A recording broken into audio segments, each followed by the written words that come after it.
Modern India में हम लोगों ने शुरुआत की है कल से, तो आज भी थोड़ा सा रिवीजन होगा, लेकिन मॉडर्न इंडिया के सेक्शन में हम लोगों ने पढ़ा था लेटर मुगल, उत्तरकालीन मुगल। तो लेटर मुगल में, उत्तरकालीन मुगल में कल की क्लास से आगे बढ़ना है। तो कल की क्लास में हम लोगों ने लेटर मुगल में पढ़ा था बहादुर शाह प्रथम से Farrukhsiyar, in later Mughal from Bahadur Shah first to Farrukhsiyar. तो आज भी एमसीक्यू में, पिछले क्लास में हम लोगों ने 17 क्वेश्चन किया था, अबाउट 18-19 क्वेश्चन आज भी हम लोग करेंगे। डेट मीन्स की मोर देन 35 क्वेश्चंस, तो 35 प्रश्न से अधिक बन जाएंगे लेटर मुगल से, डिक्लाइन ऑफ मुगल से, और इससे केवल 35 प्लस क्वेश्चन हम लोग नहीं कर रहे हैं, बल्कि इससे रिलेटेड कई पॉइंट्स कर रहे हैं, तो क्वेश्चन छूटने की संभावना नहीं रहेगी। बस मेरे साथ साथ आप अपनी प्रैक्टिस जारी रखिए। और लेटर मुगल, उत्तरकालीन मुगल, क्वेश्चन पे जाने से पहले एक बार इन ब्रीफ मैं इस सेक्शन को बता देता हूं। तो in brief we are studying modern India, हम लोग मॉडर्न इंडिया पढ़ रहे हैं, आधुनिक भारत पढ़ रहे हैं, और आधुनिक भारत की जो शुरुआत होती है मुगलों के पतन से। लेटर मुगल, मुगलों के पतन के क्रम में जो शासक हुए उनको उत्तरकालीन मुगल कहा गया। द टाइम पीरियड इज, इसका जो काल है वो काल है 1707 से 1858। एकदम दिमाग में बैठा लेना है, it should be in your mind. From 1707 to 1858 it was later Mughal, उत्तरकालीन मुगल है, जिसमें 1707 से 12 बहादुर शाह प्रथम है, जिसको शाह आलम प्रथम और शाह आलम प्रथम भी कहते हैं, और इसका मूल नाम मुअज्जम है, साहेब बेखावर के नाम से जाना जाता है। 1712-13 में जहांदार शाह, 1213 जहांदार शाह, लंपट मूर्ख भी कहा गया है। जुल्फिकार खान ने इसके समय में शासन किया था। लाल कुंवर सुबह चंद्र की भूमिका हम लोगों ने देख ली थी। 1713 से 19 तक फारुखसियर हैं, और 1719 में शासक आ रहे हैं, जा रहे हैं, और मुख्य रोल इस समय जो है वो दरबारियों की है, सैयद बंधुओं की है। रफीउद्दौला, रफीउद्दरजात, नेकुसियर, ये तीनों आए गए। फारुखसियर के बाद इनको बैठाया गया, और इसके बाद मोहम्मद शाह गद्दी पर बैठता है 1719 से 1748, 19 टू 1748, 1748 से 1748 से 54, 54 तक अहमद शाह है। उसके बाद 1754 से 59, 1754 से 1759 तक आलमगीर द्वितीय है।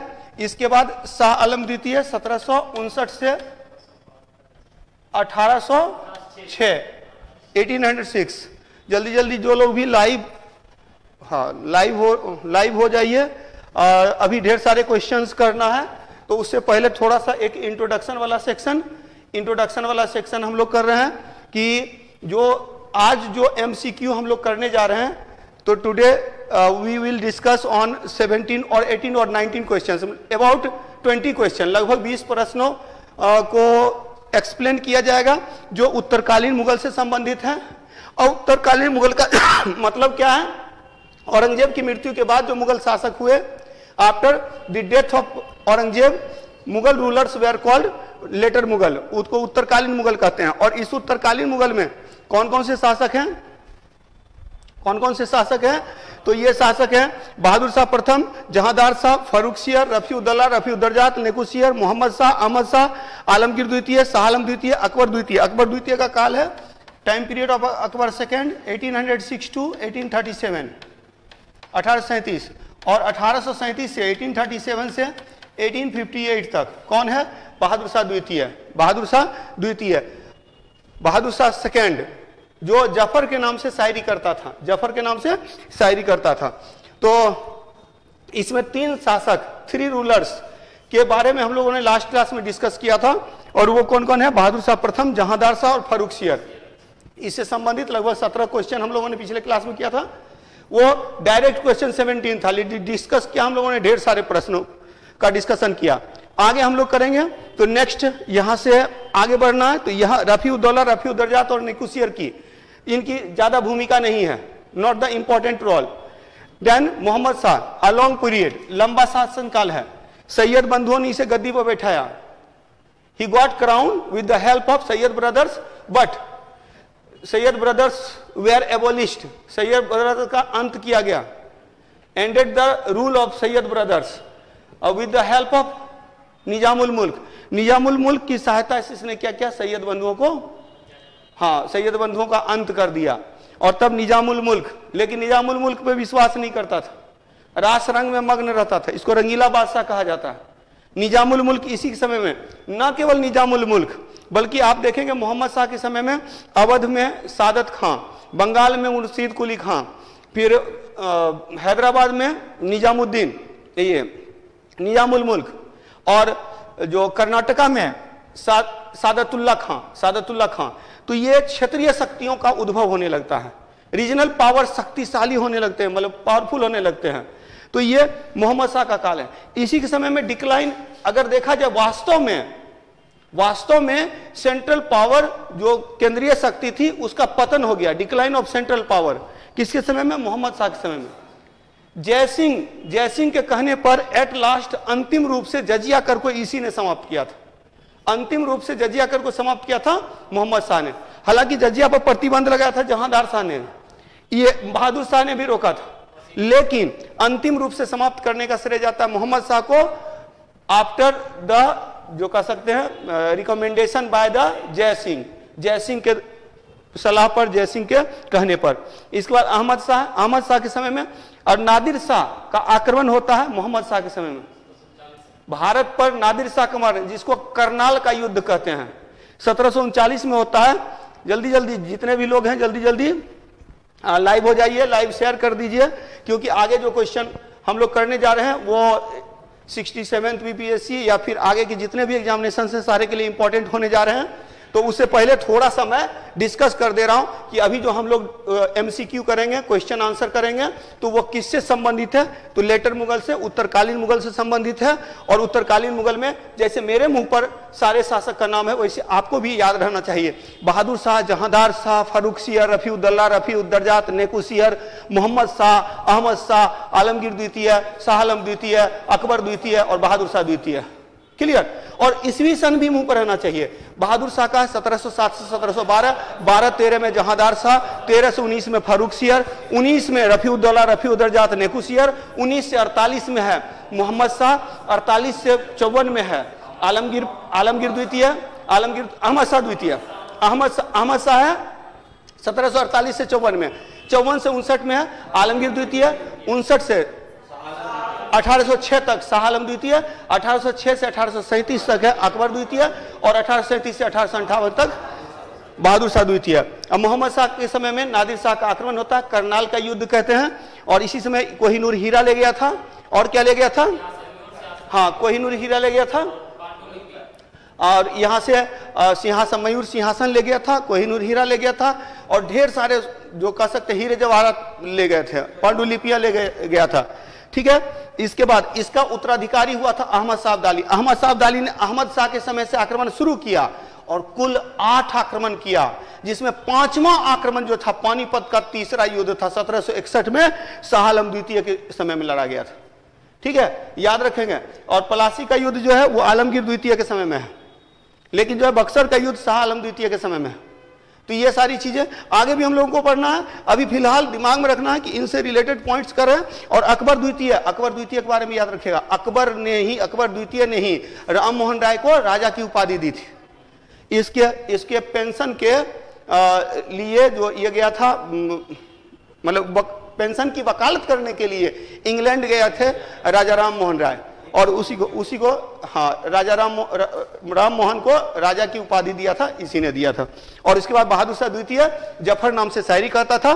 बहादुर शाह द्वितीय को अंतिम मुगल कहते हैं, इसी को बहादुर शाह जफर को अंतिम मुगल कहते हैं। तो चलिए फटाफट हम लोग क्वेश्चन पे चलते हैं। ठीक है, सारे लोग जो भी लाइव हैं, पूनम कुमारी, धीरज कुमार, अर्पणा कश्यप, ओम कुमार, चलिए सारे लोगों को गुड इवनिंग। और ये आगे हम लोग स्टार्ट करते हैं एमसीक्यू। और एमसीक्यू में मैंने बताया कि अभी हम लोग उत्तरकालीन मुगल, लेटर मुगल को डिस्कस कर रहे हैं। आपने खूब पढ़ा है, चूंकि अब एग्जाम करीब है, तो बहुत ज्यादा मैं बार बार बोलता हूं कि नया पढ़ने की कोशिश नहीं करना, पुराने का रिवीजन होना चाहिए। तो और ज्यादा से ज्यादा क्वेश्चन आंसर फॉर्म में पढ़िए, ज्यादा से ज्यादा क्वेश्चन आंसर फॉर्म में पढ़िए। हम लोगों ने ज्यादा प्रैक्टिस की, स्पेशली मैं बता रहा हूं कि मैंने काफी प्रैक्टिस किया, और यही कारण है कि जो पीटी के स्तर पर ज्यादा समस्या नहीं रहती है अगर आप प्रैक्टिस ज्यादा करते हैं तो, ठीक है। और इवन की पीटी के स्तर पर जो आपकी प्रैक्टिस है वो मेंस के स्तर पर भी मदद करती है आपको, और एट लास्ट फाइनल सिलेक्शन भी मिलता है। तो फाइनल सिलेक्शन अभी हम लोग जैसे जितने भी सिलेक्टेड लोग हैं वो आकर के आप लोगों की क्लास ले रहे हैं, तो ये समझ लीजिए कि आपको क्या नहीं पढ़ना है वो जानना ज्यादा इंपॉर्टेंट है। क्या पढ़ना है सबको पता है, और क्या पढ़ना पढ़ते रहेंगे, पीएचडी करते रहेंगे। पीएचडी नहीं करना है, सिलेक्शन लेना है। चलिए तो स्टार्ट करते हैं। हम लोगों ने पिछले क्लास में फर्रुखसियर तक किया था, फर्रुखसियर से आगे करते हैं। फर्रुखसियर के बाद आफ्टर फर्रुखसियर बादशाह बनने वाला मुगल बादशाह मोहम्मद शाह का मूल नाम क्या था? What was the original name of the Mughal emperor Mohammad Shah who became the emperor after Farrukhsiyar? तो फर्रुखसियर के बाद तो ऑप्शन है मुअज्जम, रोशन अख्तर, अली गौहर और अजीमुस्सान। तो इसका आंसर होगा, द आंसर विल बी रोशन अख्तर। इसका आंसर क्या हो जाएगा? पहला का आंसर रोशन अख्तर हो जाएगा, अली गौहर नहीं है, अली गौहर बाद में आएगा, ठीक है। हाँ, तो अली गौहर के बारे में हम लोग बाद में पढ़ेंगे, और याद रखेंगे कि कौन था? रोशन अख्तर था, रोशन अख्तर था। क्लियर? रोशन अख्तर था। तो पहला का आंसर हो गया। और जो अली गौहर जो था ना वो शाह आलम द्वितीय था, उस पे भी क्वेश्चन आएगा। क्लियर? तो पहला क्वेश्चन का आंसर हो गया क्या? हाँ, रोशन अख्तर। क्लियर? रोशन अख्तर। फर्रुखसियर के बाद मोहम्मद शाह का शासनकाल कब से कब तक है? 1719 से 1748, ठीक है। मोहम्मद शाह के समय में कौन सबसे शक्तिशाली दरबारी था? निजामुल मुल्क। देखिए यहां थोड़ा याद रखना है कि पहली बात तो ये कि मोहम्मद शाह किसकी मदद से शासक बना था? तो सैयद बंधुओं की मदद से, with the help of Syed brothers he became बादशाह। ये शासक जो बना था मोहम्मद शाह सैयद बंधुओं की मदद से, लेकिन सैयद बंधुओं का अंत किया किस दरबारी ने? निजामुल मुल्क ने। निजामुल मुल्क का मूल नाम चीन किलिच खां है, चीन किलिच खां। क्लियर? तो चीन किलिच खां इसका मूल नाम है। तो ओरिजिनल नाम क्या है? चीन किलिच खां। तो निजाम उल मुल्क का मूल नाम चीन किलिच खां है, और इसको मोहम्मद शाह ने आसफ जाह की उपाधि दी, आसफ जाह की उपाधि दी। तो 3-4 पॉइंट याद रखना है मोहम्मद शाह से रिलेटेड। फर्रुखसियर 1719 तक है, 13 से 19। फर्रुखसियर के बाद मोहम्मद शाह कब से कब तक? 1719 से 1748। हालांकि फर्रुखसियर और मोहम्मद शाह के बीच में रफीउद्दौला, रफीउद्दरजात और नेकुसियर कम समय के लिए शासक बने, आए गए, आयाराम गयाराम, ठीक है। तो उसमें देखेंगे 3 शासक है, तो ये याद रखेंगे। चलिए आप लोग दूसरे क्वेश्चन पे चलते हैं।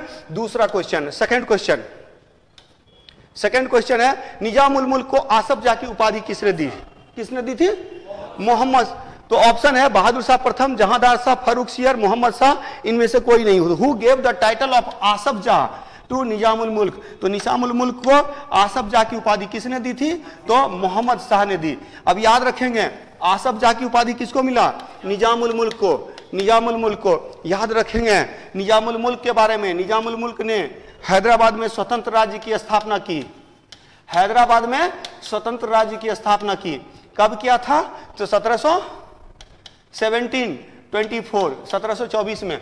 एक्चुअली याद रखेंगे यहां पर क्या है कि निजामुल मुल्क जो है 1719 में, निजामुल मुल्क की 1719 में मोहम्मद शाह शासक बना, और मोहम्मद शाह के समय में सैयद बंधुओं की ताकत काफी बढ़ गई थी, लेकिन सैयद बंधु की ताकत को खत्म किया था निजामुल मुल्क ने। निजामुल मुल्क का मूल नाम क्या था? चीन किलिच खां। और इसने क्या किया था? तो हैदराबाद में निजाम के शासन की स्थापना की। हैदराबाद के शासक इसी के बाद निजाम कहलाते हैं। तो हैदराबाद में, तो जब हैदराबाद चला गया, अच्छा एक चीज और याद रखिएगा, with the help of Nizamul मुल्क की मदद से सैयद बंधुओं से छुटकारा पाया था किसने? मोहम्मद शाह ने। मोहम्मद शाह ने छुटकारा पाया था सैयद बंधुओं से, लेकिन आप याद रखेंगे कि मोहम्मद शाह खुद इसके ऊपर विश्वास नहीं करता था और इसीलिए इसको काफी तकलीफ हुई।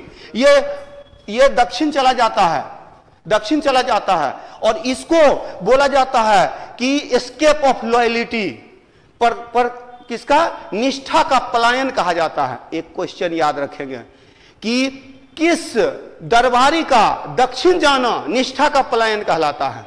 तो निजामुल मुल्क। निजामुल मुल्क का ओरिजिनल नाम क्या था? चिनकिलीज खां। निजामुल मुल्क ने तो 1722 में ये चला गया दक्षिण, 1722 में दक्षिण चला गया और वहां 1724 में इसने हैदराबाद में स्वतंत्र शासन की स्थापना की और ये इसी को निजाम का शासन कहते हैं। क्लियर? तो इतने पॉइंट्स याद रखेंगे ये निजामुल मुल्क से रिलेटेड। आगे चला जाए, क्या निष्ठा का पलायन। एक पॉइंट ये याद रखना है कि निजामुल मुल्क का दक्षिण जाना, निजामुल मुल्क का मुगलों को छोड़कर जाना निष्ठा का पलायन कहलाता है। निष्ठा, लॉयलिटी मतलब कि ये काफी निष्ठावान था लेकिन ये दुखी होकर चला गया। निष्ठा का पलायन, एस्केप ऑफ लॉयलिटी। क्लियर? चलिए अगले क्वेश्चन पे चलते हैं। तीसरा क्वेश्चन नंबर 3। मोहम्मद शाह के काल में 500 घुड़सवारों के साथ दिल्ली पर किसने चढ़ाई की थी? याद रखेंगे, हालांकि मोहम्मद शाह का शासनकाल कब से कब तक है? तो मोहम्मद शाह का शासनकाल है 1719 से 48। इस बीच में सबसे महत्वपूर्ण आक्रमण 1739 में नादिर शाह का आक्रमण था, लेकिन नादिर शाह का आक्रमण के दो साल पहले बाजीराव प्रथम ने क्या किया था? कब? 1737 में। 1737 में बाजीराव ने 500 घुड़सवार सेना के साथ दिल्ली पर चढ़ाई कर दिया था। अच्छा, बाजीराव प्रथम याद रखिएगा, बाजीराव प्रथम का जो काल है 1720 से 40 है। 1720 से 40 है बाजीराव प्रथम का काल, 1720 से 40। ठीक है। बालाजी बाजीराव का पुत्र था। बालाजी विश्वनाथ का पुत्र था। बाजीराव प्रथम। बाजीराव प्रथम का पुत्र था बालाजी बाजीराव। और बालाजी बाजीराव के समय में 1761 में पानीपत का तीसरा युद्ध हुआ था। और बाजीराव प्रथम यानी कि पहला जो पेशवा जो ताकतवर बना था वो बालाजी विश्वनाथ थे। बालाजी विश्वनाथ के पुत्र थे बाजीराव प्रथम, जिसको योग्य पिता का योग्य पुत्र कहा जाता है। इसी ने कहा था कि मराठा पताका कृष्णा नदी से लेकर अटक तक फहराएगा। ये कहा था, किसने कहा था? बाजीराव प्रथम ने। और इसी ने कहा था कि ये जो मुगल शासक हैं ये क्या है? ये सूखे मतलब कि एक सूखा वृक्ष के समान है, यानी जर्जर हो चुके वृक्ष के समान है, जिसके जड़ पर वार किया जाए तो तना और शाखाएं तो अपने आप गिर जाएंगी। ये कहा था कि यानी मुगल कमजोर हो चुके हैं, इनको जब चाहे तब हम हटा देंगे। तो 500 घुड़सवारों के साथ दिल्ली पर किसने चढ़ाई की थी? तो बाजीराव प्रथम ने। कब किया था? 1737 में। बाजीराव का काल कब से कब तक है? 1720 से 40 तक है। 1720 से 40 तक। तीसरा क्वेश्चन हो गया। चौथे क्वेश्चन पर चलते हैं हम लोग। चौथा क्वेश्चन है, नादिर शाह ने भारत पर आक्रमण कब किया था? नादिर शाह तो when did Nadir Shah invade India? तो invade India 1721, 28, 39, 1746। Answer will be 1739। 1739 answer होगा। 1739 आंसर होगा। क्लियर? तो 1739 में देखिएगा कि 1739 में जो नादिर शाह ने आक्रमण किया था, नादिर शाह को ईरान का नेपोलियन कहते हैं। Nadir Shah is known as the Napoleon of Iran. Nadir Shah ने आक्रमण किया था 1739 में। इसको करनाल का युद्ध कहते हैं। करनाल का युद्ध कहा जाता है, बैटल ऑफ करनाल। क्लियर? अच्छा, आप लोग को पता है नादिर शाह को इनविटेशन भेजा था? किसने भेजा था इनविटेशन? सआदत खां, अवध के नवाब सआदत खान ने। एक्चुअली अवध का जो नवाब था ना, अवध के नवाब ने सोचा कि नादिर शाह आएगा, लूटपाट के चला जाएगा और हम कब्जा कर लेंगे दिल्ली पर, दिल्ली का शासक बन जाएंगे। अवध का नवाब कौन? सआदत खां। सआदत खां का ही नाम है क्या? बुरहान उल मुल्क के नाम से जाना जाता है सआदत खां। सआदत खां कहां का था? अवध का शासक था, अवध का नवाब था। और पता है उसने कहा कि एक राशि बताया कि इतनी राशि मिलेगी, आओ अटैक करो। तो ये आया, अटैक किया, लेकिन उतनी राशि नहीं मिली जितना उसने कहा था। तो फिर इसने कहा कि बाकी लाओ। तब भेद खुल गया कि उसी ने इन्वाइट किया है उसको। तो स्वाभाविक सी बात है, कैसे मुंह दिखाएगा? तो उसने सुसाइड कर लिया। और तब सादत खां के बाद शासक नवाब बना, अवध का नवाब बना सफदरजंग। सफदरजंग को नवाब वजीर भी कहा जाता है। ये सब आगे हम लोग पढ़ेंगे। अभी मैं इसीलिए बता दे रहा हूं कि मुगलों के पतन के क्रम में कि जब क्षेत्रीय शक्तियों के उदय में ये सब क्वेश्चन आएंगे तो आपके दिमाग में बैठ जाएगा, पूरी तरह से रिवीजन हो जाएगा। अभी हम लोग कर रहे हैं उत्तरकालीन मुगल, लेटर मुगल। लेटर मुगल में बहादुर शाह प्रथम हो चुका है, जहांदार शाह हो चुका है, फारूकसियर हो चुका है, अभी मोहम्मद शाह के बारे में चल रहा है। मोहम्मद शाह के समय में नादिर शाह ने भारत पर आक्रमण किया था। कब किया था? 1739 में, 1739 में। क्लियर? हाँ, 1739 में। तो आगे चलते हैं नेक्स्ट क्वेश्चन पे। नेक्स्ट क्वेश्चन, अगला क्वेश्चन है नादिर शाह के विषय में क्या असत्य है? Which one of the following is wrong about Nadir Shah? Nadir Shah के बारे में क्या असत्य है? Which is false about Nadir Shah? First one, उसे ईरान का नेपोलियन कहते हैं। He is called Napoleon of Iran. It is right, ये सही है। सेकेंड वन, उसने करनाल के युद्ध में मुगलों को हराया। हाँ, तो ही defeated the Mughals in the battle of Karnal, सही है। थर्ड में, उसने मयूर सिंहासन को लूटा। ही लूटेड मयूर क्रॉन, पीकॉक थ्रोन, तो ये इसने मयूर सिंहासन को लूटा, ये भी सही है। अच्छा, मयूर सिंहासन को ही तख्ते ताउस भी कहते हैं। मयूर सिंहासन को ही तख्ते ताउस भी कहा जाता है। तख्ते ताउस, मयूर सिंहासन को ही तख्ते ताउस भी कहा जाता है। तख्ते ताउस किसने बनवाया था? शाहजहां ने बनवाया था। शाहजहां ने बनवाया था। और इसको लूट के कौन ले गया? नादिर शाह लूट के ले गया। कब ले गया? 1739 में। अच्छा, एक चीज याद रखिएगा, ये जो करनाल का युद्ध है, बोला जाता है कि 56 दिन तक दिल्ली को लूटा था। 56 दिन तक दिल्ली को लूटा था नादिर शाह ने। दिल्ली को 56 दिन तक लूटा था। करोड़ों की संपत्ति लूट कर ले गया था। ठीक है, जिसमें कि मुख्य रूप से कोहिनूर हीरा और मयूर सिंहासन, तख्ते ताउस है। और यहां याद रखेंगे, और इसने उसमें मराठों को पराजित किया। ये गलत है, मराठा इसमें इसे लड़ने नहीं आया था। शाहजहां ने बनवाया था। शाहजहां ने बनवाया था तख्ते ताउस। तो इसका आंसर होगा उसने मराठों को पराजित किया। उसने मराठों को पराजित नहीं किया। इसलिए याद रखिएगा कि इस समय कोई इसका सामना ही नहीं किया, तो इसने मराठों का मराठा तो इससे पहले आक्रमण करके जा चुके थे 1737 में। जब लूटने आए तो काहे के लिए मराठा आएंगे? ठीक है, तो 1737 में 500 घुड़सवारों के साथ अटैक किया था दिल्ली पर। किसने? बाजीराव ने। चलिए अगले क्वेश्चन पे चलते हैं। क्लियर? तो नेक्स्ट क्वेश्चन, कोई डाउट? तो अहमद शाह के काल में किसे नवाब वजीर कहा जाता है? अब देखिएगा, अहमद शाह, देखिए अहमद शाह अब्दाली ने भारत पर 1748 से लेकर के 1761-62 तक अटैक किया। 1761 तक अटैक किया। क्लियर? और कितना बार आक्रमण किया? हाँ, चलिए ठीक है। तो जितने लोग लाइव हैं, हाँ ढेर सारे लोग लाइव हैं, और ज्यादा से ज्यादा आप लोग इसको जो है सो क्या कीजिए, शेयर कीजिए, ताकि बाकी लोगों को भी इसका हाँ लाभ मिले। नुसरत जहां, और कौन है, आजरा खातून, नाजिया, चलिए रिंकी कुमारी, नीतू कुमारी, चलिए सही आंसर आप बोल रहे हैं। नहीं, सही आंसर नहीं बोल रहे हैं आप लोग, इसका आंसर बोल रहे हैं। ये जो क्वेश्चन है, क्वेश्चन क्या है? अहमद शाह के काल में किसे नवाब वजीर कहा गया? Who is known as the Nawab Wazir? तो नवाब वजीर किसे कहा जाता है? यहाँ मुर्शिद कुली खां है, सादत खां है, सफदरजंग है, निजामुल मुल्क। हु इज कॉल्ड नवाब वजीर? इसके बारे में मैंने पहले बता दिया था, अभी बीच में बता दिया था। सादत खां के बाद अवध का नवाब बना था सफदरजंग। और सफदरजंग के समय में याद रखिएगा, सफदरजंग के समय में क्या ध्यान में रखेंगे? सफदरजंग ने, देखिए ये किसका काल है? अहमद शाह का काल है। 1748 से 54 का काल है। 1748 से 54 का काल, 1748 से 54। कौन है? अहमद शाह। इसने क्या किया? सफदरजंग को अपना वजीर बनाया। चूंकि सफदरजंग कहां का नवाब था? अवध का नवाब था, और इसको वजीर भी बनाया इसने, इसीलिए इसको नवाब वजीर कहते हैं। सफदरजंग को नवाब वजीर कहा जाता है। सफदरजंग को नवाब वजीर कहा जाता है। क्लियर? इसे नवाब वजीर भी कहा जाता है। तो इसका आंसर हो जाएगा सी, हो जाएगा अहमद शाह। अहमद शाह का काल कब से कब तक है? 1748 से 1754। हाँ बोलिए बोलिए। हाँ नहीं, अहमद शाह अब्दाली है नादिर शाह का उत्तराधिकारी। एक अहमद शाह जो है उत्तरकालीन मुगल भी है। तो अहमद शाह के काल में ही अहमद शाह अब्दाली ने पहला आक्रमण किया था। और अहमद शाह अब्दाली जो कि पानीपत के तीसरे युद्ध में मराठों को हराया था अहमद शाह अब्दाली ने। लेकिन अहमद शाह अब्दाली के बारे में याद रखिएगा, उसने भारत पर 8 बार आक्रमण किया था और उसका 5वां आक्रमण जो था पानीपत का युद्ध था।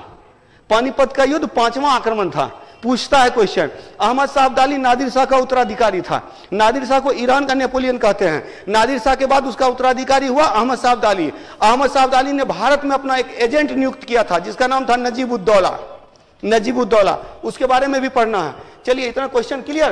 तो छठा क्वेश्चन हो गया। अब चलते हैं हम लोग 7वें क्वेश्चन पर।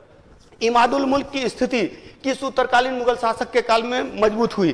तो इमादुल मुल्क बिकेम स्ट्रॉन्ग। तो इमादुल मुल्क की स्थिति किसके समय में मजबूत हुई? तो याद रखेंगे, ऑप्शन है मोहम्मद शाह, आलमगीर द्वितीय, अहमद शाह और शाह आलम द्वितीय।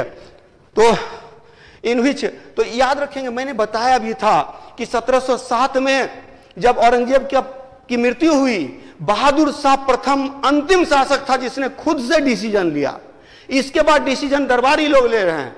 हर एक काल में कोई कोई दरबारी मजबूत है, जैसे कि जहांदार शाह के समय में जुल्फिकार खां, उसके बाद फारूक सियर, रफीउद्दौला, रफीउद्दरजात, नेकू सियर और मोहम्मद शाह के समय में सैयद बंधु। मोहम्मद शाह के समय में सैयद बंधु का अंत होता है और तब आता है कौन आता है? क्या दरबारी? जैसे मान ले रहे हैं कि मैं पढ़ा रहा हूं और आप लोग यहां बैठे हुए हैं, तो इसी में कुछ लोग जो कुछ ज्यादा अच्छा, ज्यादा मेहनत कर रहे हैं, तो ज्यादा मेहनत करेंगे तो मेरे करीब आ जाएंगे। अब वो जो कहेंगे उसी के अनुसार मैं डिसीजन ले रहा हूं। तो ये मतलब हुआ। तो वही हुआ, दरबारी जो लगता है कि ये मेरे बारे में सोच रहा है, लेकिन दरबारी वो अपने बारे में सोच रहा है, धीरे धीरे अपने आप को। तो यानी कि डिसीजन भले ले रहा था राजा, लेकिन डिसीजन राजा का नहीं था, दरबारियों का था। तो इसीलिए दरबारी को किंग मेकर कहने लगे। तो इसीलिए सैयद बंधुओं का अंत होता है मोहम्मद शाह के समय में, तब निजामुल मुल्क ताकतवर बना। अहमद शाह के समय में सफदरजंग मजबूत बना। अहमद शाह के बाद जो है आया कौन? आलमगीर द्वितीय। और आलमगीर द्वितीय के समय में इमादुल मुल्क शक्तिशाली बनता है। क्लियर? तो एक गलत आंसर है। हाँ, एक गलत आंसर है। इसका आंसर हो जाएगा बी। याद रखेंगे, आलमगीर द्वितीय। इमादुल मुल्क की स्थिति किस उत्तरकालीन मुगल शासन के काल में हुई? तो आलमगीर द्वितीय के काल में हुई। आलमगीर द्वितीय का काल कब से कब तक है? 1754 से 59। शाह आलम द्वितीय का 1759 से 1806 और 1806 से 1837 तक अकबर द्वितीय।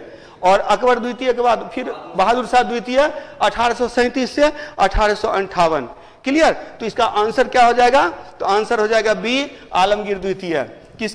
कौन? इमादुल मुल्क किसके समय में शक्तिशाली हुआ था? आलमगीर द्वितीय के काल में हुआ था। अगले क्वेश्चन पे चलते हैं हम लोग। अगला क्वेश्चन है पानीपत का तीसरा युद्ध। बहुत सारी चर्चा हो गई, याद रखेंगे।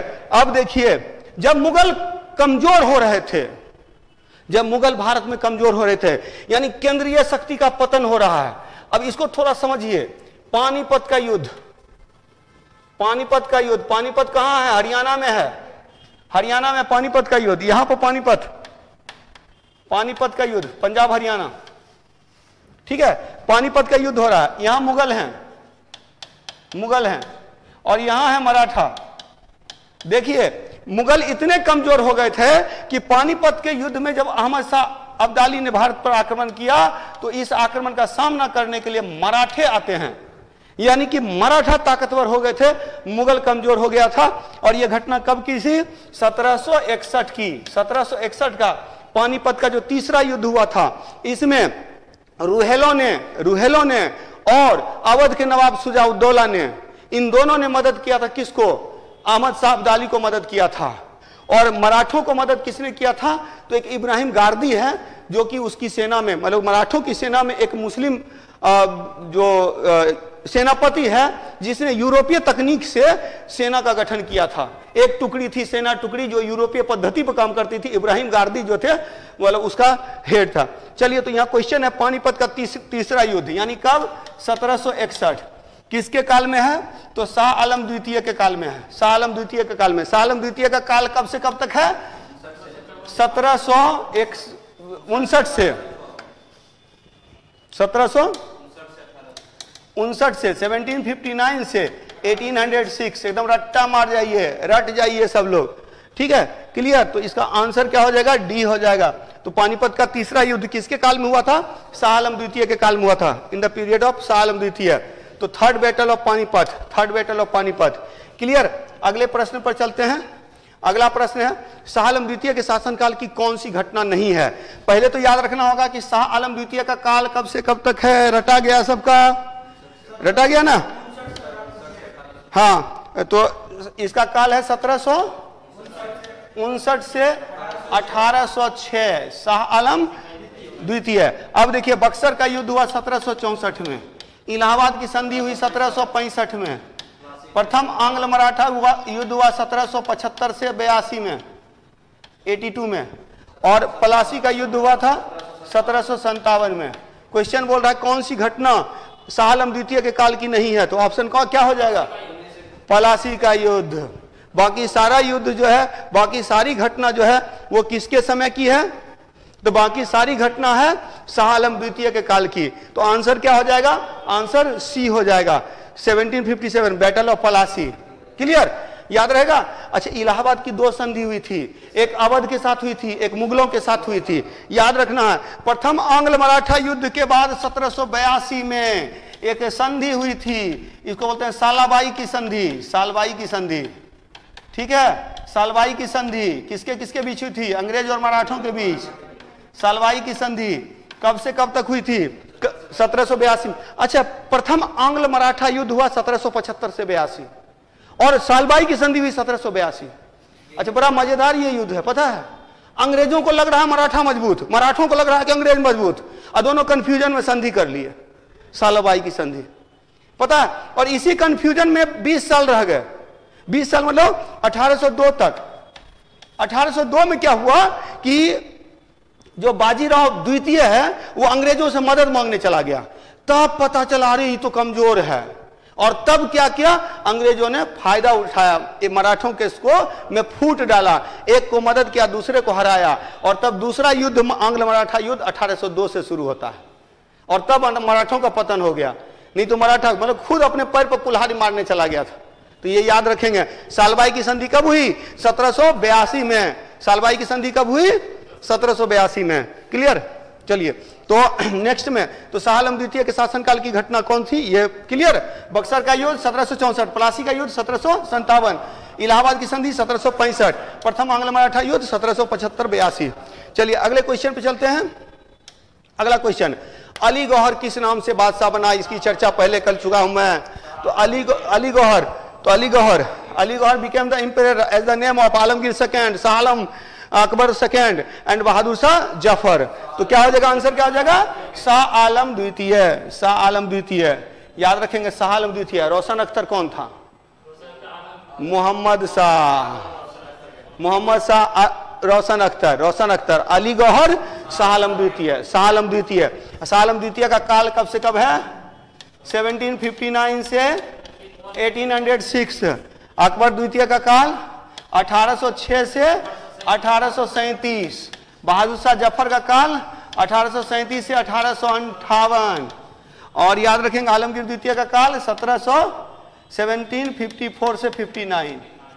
ये सब द्वितीय है, एक नंबर खत्म हो गया, ये सब 2 नंबर नहीं, मतलब कि ये सब जो है द्वितीय है, सेकेंड है, ठीक है। चलिए आलमगीर द्वितीय, आलमगीर द्वितीय कब से कब है? 1754 से 59। शाह आलम द्वितीय 1759 से 1806 से 1837 कौन है? अकबर द्वितीय। और बहादुर शाह जफर कब से कब है? 1837 से 1858। क्लियर, कोई डाउट नहीं ना। अगले क्वेश्चन पे चलें। चलिए लाइव वाले मजा ले रहे हैं ना? चलिए, हाँ, तो बी आंसर हो गया इसका, शाह आलम द्वितीय, शाह आलम द्वितीय। चलिए अगले क्वेश्चन पे चलते हैं। अगले क्वेश्चन का जवाब मैं लाइव में भी वेट करूंगा आप लोगों का जवाब के लिए, ठीक है। कुछ लोग हैं, महिका, नुसरत जहान, पायल झा, बिल्कुल बिल्कुल बिल्कुल, यसी मेहता। चलिए जवाब दीजिए।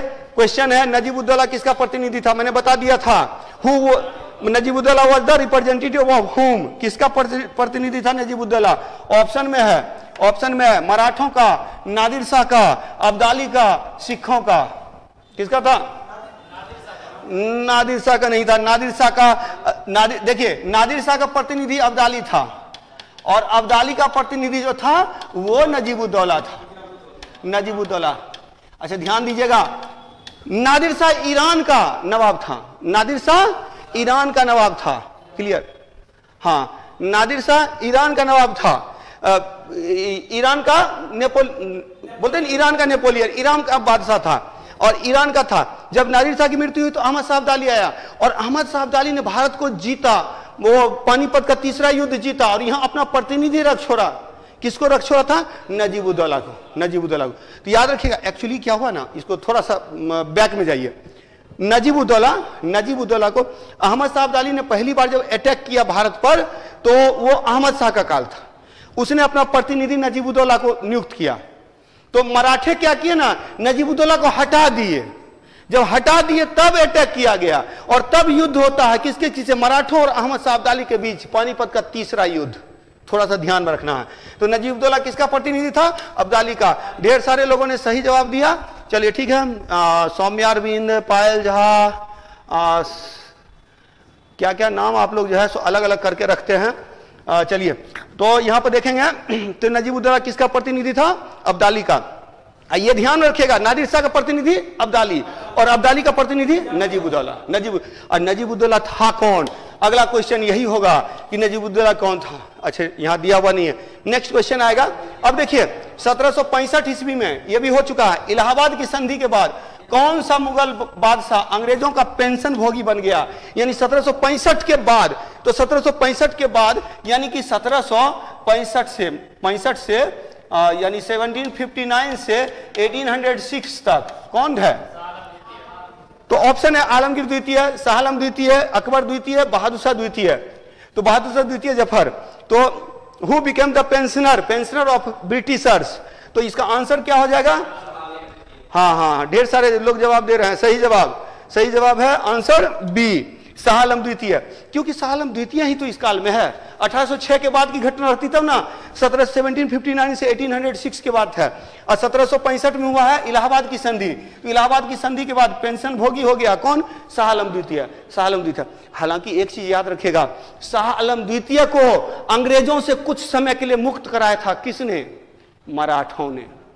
मराठों ने कुछ समय के लिए अंग्रेजों के चंगुल से मुक्त कराया था शाह आलम द्वितीय को। लेकिन फिर से अंग्रेज शक्तिशाली हुए और वो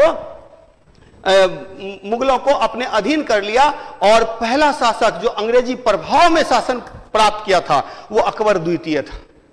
अकबर द्वितीय का पेंशन में कटौती की गई थी, जिसके कारण से वो उसका पक्ष रखने के लिए इंग्लैंड गए थे राम मोहन राय। तो राम मोहन राय को राजा की उपाधि दिया था किसने? अकबर द्वितीय ने। चलिए अगला क्वेश्चन पे आते हैं। तो क्लियर, 12 नंबर क्वेश्चन हो गया।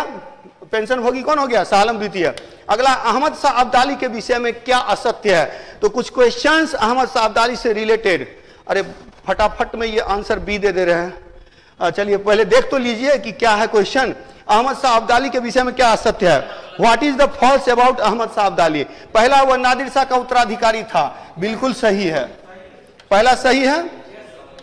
दूसरा, उसे दुर्रे दुर्रानी युग का मोती कहा जाता था। यह भी सही है, अगला, उसने भारत पर 8 बार आक्रमण किया। यह भी सही है, अभी मैंने बताया था। और उसका पहला आक्रमण पानीपत का युद्ध था। यह गलत है। तो आंसर क्या हो जाएगा?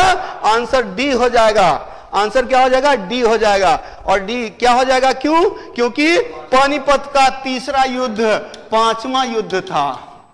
पानीपत तृतीय अहमद शाह अब्दाली का 5वां युद्ध था। चलिए कुछ लोगों ने डी आंसर दिया, सही जवाब है शबनम खातून 92 का क्या है? एलिसन मनोहर, नीतू कुमारी। चलिए ठीक है, तो अब धीरे धीरे सब आंसर सही दे रहे हैं। तो डी आंसर हो जाएगा। पहला आक्रमण पानीपत का युद्ध नहीं था। पहला आक्रमण, अच्छा पहला आक्रमण किसके समय में हुआ था? अहमद शाह अब्दाली का पहला आक्रमण किस मुगल शासक के काल में हुआ था? अहमद शाह के काल में हुआ था। अहमद शाह के काल में। अहमद शाह अब्दाली का आक्रमण मुगल शासक अहमद शाह के काल में हुआ था। पहला आक्रमण 1748 में। क्लियर। चलिए अगला क्वेश्चन पे चलते हैं। हाँ, असफल रहा। चलिए अगला क्वेश्चन पे चलते हैं। अहमद शाह अब्दाली का अंतिम अभियान किसके विरुद्ध था? यह पॉइंट मैंने नहीं बताया है। चलिए देखते हैं अहमद शाह अब्दाली का अंतिम अभियान, लास्ट, ठीक है, last campaign of Ahmad Shah Abdali against whom, किसके विरुद्ध था? मराठा, सिख, जाट और मुगल। तो याद रखिएगा जस्सा सिंह। जस्सा सिंह जो था वो कौन था? सिख था, तो सिखों के विरुद्ध। तो क्वेश्चन नंबर कितना हो गया? Question number 14। और इस युद्ध का नाम था बैटल ऑफ सरहिंद, सरहिंद का युद्ध, सरहिंद का युद्ध। तो सरहिंद का युद्ध यानी सरहिंद का युद्ध इसका अंतिम आक्रमण था, अंतिम आक्रमण था सिखों के विरुद्ध था, सिखों के विरुद्ध था। डी गलत जवाब है, बी सही जवाब है। चलिए कुछ लोग बी जवाब दिए हैं, अरुण जय प्रजापति, नवीन कुमार, संजना कुमारी, समीर खान, चलिए एस कुमार। चलिए तो इसका आंसर क्या हो जाएगा? सिख हो जाएगा। सरहिंद का युद्ध, सरहिंद का युद्ध जो है अहमद शाह अब्दाली का अंतिम अभियान किसके विरुद्ध था? सिखों के विरुद्ध, सिखों के विरुद्ध। अब देखिए अहमद शाह अब्दाली से रिलेटेड कितना पॉइंट हो गया। अहमद शाह अब्दाली किसका उत्तराधिकारी था? नादिर शाह का उत्तराधिकारी था, नादिर शाह का उत्तराधिकारी था। अहमद शाह अब्दाली ने भारत पर कितना बार आक्रमण किया? 8 बार आक्रमण किया। पानीपत का तीसरा युद्ध अहमद शाह का कौन सा आक्रमण था? 5वां आक्रमण था। पानीपत के तीसरे युद्ध में अहमद शाह अब्दाली का सामना किसने किया था? मराठों ने किया था। पहला आक्रमण किसके काल में हुआ था? अहमद शाह अब्दाली का, अहमद शाह के काल में। पानीपत का तीसरा युद्ध किसके काल में हुआ था? तो शाह आलम द्वितीय के काल में हुआ था, शाह आलम द्वितीय। लेकिन लड़ा कौन था? मराठा लड़ा था, मराठा लड़ा था। क्लियर? और अंतिम अभियान किसके विरुद्ध था? सिखों के विरुद्ध था। अंतिम अभियान सिखों के विरुद्ध था।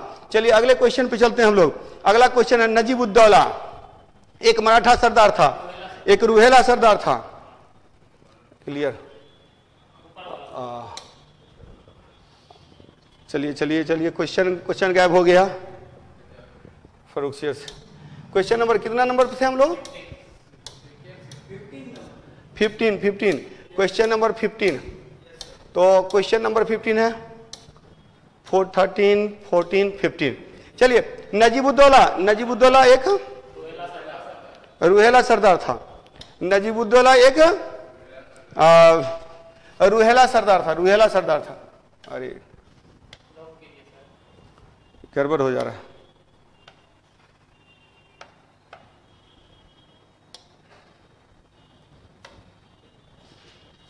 नजीबुद्दौला, चलिए नजीबुद्दौला एक रुहेला सरदार था। नजीबुद्दौला के बारे में याद रखिएगा, नजीबुद्दौला एक रुहेला सरदार था। क्लियर? रुहेला। अब यहां ध्यान रखिएगा नजीबुद्दौला किसका प्रतिनिधि था? अहमद शाह अब्दाली का, अहमद शाह अब्दाली का प्रतिनिधि था, अब्दाली का प्रतिनिधि था। और एक रुहेला सरदार था। यानी रुहेलाओं ने मदद की थी किसको? अहमद शाह अब्दाली को मदद की थी। रुहेलों ने मदद की थी अहमद शाह अब्दाली को। और किसने मदद किया था? शुजाउद्दौला ने, अवध के नवाब शुजाउद्दौला ने मदद किया था। अगले क्वेश्चन पे चलते हैं। क्वेश्चन नंबर 15 हो गया। अब क्वेश्चन नंबर 16 पे चलते हैं हम लोग। क्वेश्चन नंबर 16 है पानीपत के तीसरे युद्ध में, पानीपत का तीसरा युद्ध कब हुआ? 1761, 14 जनवरी 1761 को, 1761 को। अब 1761 बार बार याद हो गया तो अब 14 जनवरी भी याद रखिएगा। मकर संक्रांति, दही चूड़ा खा के लड़ने चले गए मराठे। ठीक है, चलिए तो 14 जनवरी 1761, 14 जनवरी 1761 को पानीपत का तीसरा युद्ध हुआ था। और पानीपत के तीसरे युद्ध में अब्दाली को सहयोग किसने दिया था? तो मुर्शिद कुली खान ने नहीं दिया था। मुर्शिद कुली खान कहाँ का था? बंगाल का नवाब था। निजामुल मुल्क ने मदद नहीं किया था। कहाँ का निजाम था वो? हैदराबाद का निजाम था। शुजाउद्दौला ने मदद किया था, हाँ शुजाउद्दौला ने सहयोग किया था। अवध का नवाब, अवध का नवाब शुजाउद्दौला ने सहयोग किया था, अवध का नवाब। हाँ ढेर सारे लोगों ने सी आंसर दिया, बीना कुमारी, जेबा फिरदौस, आदित्य कुमार, परवीन नादरा, पायल झा, सभी का आंसर सी होगा। चलिए तो सी हो जाएगा शुजाउद्दौला। अच्छा एक चीज और याद रखिएगा, अब यहां पर बीपीएससी के अकॉर्डिंग ई वाला भी आंसर आ सकता है। रुहेलों ने मदद किया था, रुहेला सरदार नजीबुद्दौला ने मदद किया था, नजीबुद्दौला ने मदद किया था। और किसने मदद किया था? अवध का नवाब शुजाउद्दौला ने मदद किया था। और इसके अगेंस्ट मराठों की सेना में मदद किया था इब्राहिम खां गारदी, इब्राहिम खां गारदी। क्लियर? तो 16 नंबर क्वेश्चन हो गया, क्वेश्चन का आंसर हो गया। चलिए अगले क्वेश्चन पे चलते हैं। अगले क्वेश्चन में पहले आप लोगों से ही जवाब मांगूंगा मैं, उसके बाद चलूंगा। पानीपत के तीसरे युद्ध में मराठा सेना का एक भाग किसके नेतृत्व में यूरोपीय ढंग से प्रशिक्षित एवं संगठित थी? Under whose leadership was a part of Maratha army trained and organised in a European manner in the third battle of Panipat. Panipat का तीसरा युद्ध 1761 में, 14 जनवरी 1761 को पानीपत का तीसरा युद्ध हुआ था और इसमें मराठा सेना का एक भाग किसके नेतृत्व में था? Nitish Kumar D, Rinki Kumari D, Aditya Kumar D, Zahid Anwar D, चलिए सोनी कुमारी डी। चलिए, तो इसका मतलब कि दिमाग में बैठ गया आप लोगों के, आंसर क्या हो जाएगा? इब्राहिम खां गारदी, इब्राहिम खां गारदी। अब देखिए कुछ पॉइंट्स, यही फायदा है एमसीक्यू का कि क्लास में ही रहते रहते जो है कुछ पॉइंट्स आपके दिमाग में बैठ जा रहे हैं। तो पानीपत का तीसरा युद्ध कब हुआ था? 1761 कब? 14 जनवरी को, 14 जनवरी 1761, भूलेंगे नहीं, ठीक है, दही चूरा खा के। चलिए तो देखते हैं, तो 14 जनवरी 1761 को पानीपत का तीसरा युद्ध हुआ था। किसके किसके बीच हुआ था पानीपत का तीसरा युद्ध? Third battle of Panipat, Ahmad Shah Abdali और मराठों के बीच। अहमद शाह अब्दाली को सपोर्ट किसने किया था? अवध के नवाब शुजाउद्दौला ने और रूहेला सरदार नजीबुद्दौला ने। और इसके सेना में था इब्राहिम खां गारदी, एक मुस्लिम सेनापति। मराठों के सेना में कौन था? तो वो था इब्राहिम खां गारदी, मतलब एक मुस्लिम टुकड़ी भी है। चलिए अगले क्वेश्चन पे चलते हैं। क्वेश्चन नंबर 18, क्वेश्चन नंबर 18, निम्नलिखित में से कौन अंतिम मुगल है? चलिए अब हम लोग अंतिम पड़ाव पर जा रहे हैं और ये सबको याद हो गया होगा। चलिए तो अंतिम, last Mughal, who is known as the last Mughal, बहुत बार पूछा हुआ क्वेश्चन है, क्लियर? तो क्वेश्चन है, ऑप्शन है आलमगीर द्वितीय, शाह आलम द्वितीय, अकबर द्वितीय, बहादुर शाह जफर। आलमगीर द्वितीय का काल कब से कब है? 1754 से 59, 1759 से 1806, 1806 शाह आलम द्वितीय, 1806 से 1837 रटा गया, 1837 से 1858। जानते हैं बहादुर शाह जफर का शासन खत्म होता है 58 में, लेकिन जिंदा रहा 4 साल। इसको पकड़ के रंगून भेज दिया गया, रंगून जेल में इसकी सांसें खत्म होती है 4 साल के बाद 1862 में, और वहीं रंगून में इसको दफना दिया गया। इसके कब्र पर लिखा हुआ एक ऐसा बदनसीब बादशाह जिसको अपने देश की जमीन नसीब नहीं हुई। किसके कब्र पर लिखा हुआ है? बहादुर शाह जफर के कब्र पर, ठीक है। यही है बहादुर शाह द्वितीय, बहादुर शाह द्वितीय, क्लियर? तो आंसर इसका क्या हो गया? आंसर डी हो गया। चलिए सारे लोगों ने सही आंसर दे दिया, हाँ। अच्छा, ये सिंपी कुमारी बोल रहे हैं पिया गए रंगून, तो अब चलिए अब किसके पिया थे वो तो बाद देखेंगे हम लोग। चलिए तो बहादुर शाह द्वितीय जफर, बहादुर शाह द्वितीय जफर ये अंतिम मुगल है, अंतिम मुगल, लास्ट मुगल है। चलिए अगले क्वेश्चन पे चलते हैं, लास्ट क्वेश्चन। अच्छा ये लास्ट ही है। चलिए तो पिछले क्लास में हम लोगों ने 17 क्वेश्चन किया था, आज 18 क्वेश्चन किया, 18 17 35 क्वेश्चन हो गया, तो ये 35 क्वेश्चन। और इस 35 क्वेश्चन को करने में ढेर सारे पॉइंट्स आप लोगों को याद हो गए। एक पॉइंट और याद रखिएगा, मैंने बताया था उत्तरकालीन मुगलों का पतन कब से शुरू होता है? औरंगजेब की मृत्यु के बाद। औरंगजेब की मृत्यु कब हुई?